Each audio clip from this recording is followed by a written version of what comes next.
ගොඩක් අය අහලා තියෙනවා මේ විදේශගත වීම ගැන කොහොමද බලන්නේ කියලා හැම කෙනෙක්ටම වෙන වෙනම මැසේජ් කරනවට වඩා මම හිතනවා සාමාන්‍ය අයිඩියා එකක් ගන්න මේක එක එක්කෙනාගේ තියෙන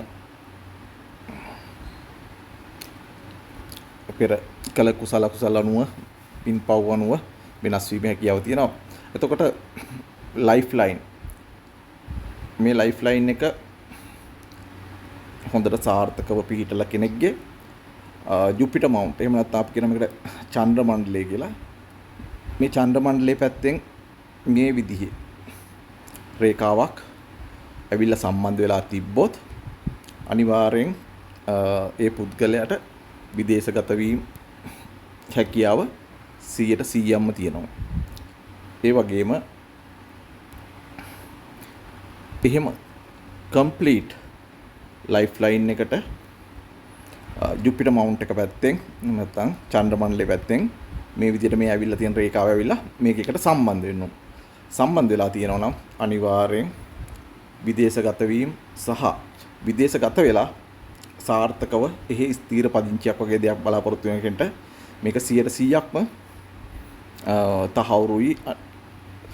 ඔහුට සියලු සැප සම්පත් සහිතව හොඳ විදේශ ජීවිතයක් ගත කරන්න පුළුවන් වෙනවා මේ විදිහට පිළිලා දෙන. ඒ වගේම මේකට බද්ධ වෙලා ලක් ලයින් එකේ මත අපි කියනවා වාගේ දෛව රේඛාව ලක් ලයින් එක මේ විදිහට ඇවිල්ලා තියෙනවා නම් ඔහු අනිවාර්යෙන් විදේශගත වෙනවා. වගේම විදේශගත වෙලා හොඳ සෞභාග්‍යමත් ජීවිතයක් ගත කරනවා. ස්ථීර පදිංචියක් වගේ දෙයකට ඇප්ලයි කරාට try කරාට කිසි ප්‍රශ්නයක් නැහැ.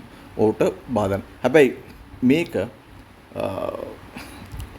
යම් යම් ඉරි වලින් කඩතුල වෙලා තියෙනවා නම් සමහර අයගේ මේක මේ විදිහටම තිබිලා හැබැයි එයාගේ මොකක් හරි ලොකු බාධකයක් මේ පැත්තෙන් ඇවිල්ලා ඒක ක්‍රොස් කරලා තියෙනවා නම් එයාට ටිකක් අමාරු වෙන්න පුළුවන්. ඒකට එයාට ඒ බාධකේ වෙන්න හේතු වුණු දේ හොයාගෙන ඒකට ප්‍රතිකර්මයක් කරොත් කිසි ගැටලුවක් නැතුව ඔහුට තමන්ගේ ඒ අතේ සුබඵලතාවයේ මත ලැබුණු දේ සම්පූර්ණ භුක්ති විඳින්න පුළුවන්. නමුත් බාධකේ ඉවත් කරගන්න නැතුව කවුරු හරි කෙනෙක් try කරාට කොච්චර try කරා සමහරට ඒක හැමම අත්හැරලා යනවා. එහෙම නැත්නම් වැඩේ වෙන්නේ නැහැ. ඒ හින්දා කොච්චර සාර්ථකව ඒ අදාළ විදේශගත වීම වලට අදාළ වාගේ ලයිෆ්ලයින් එකට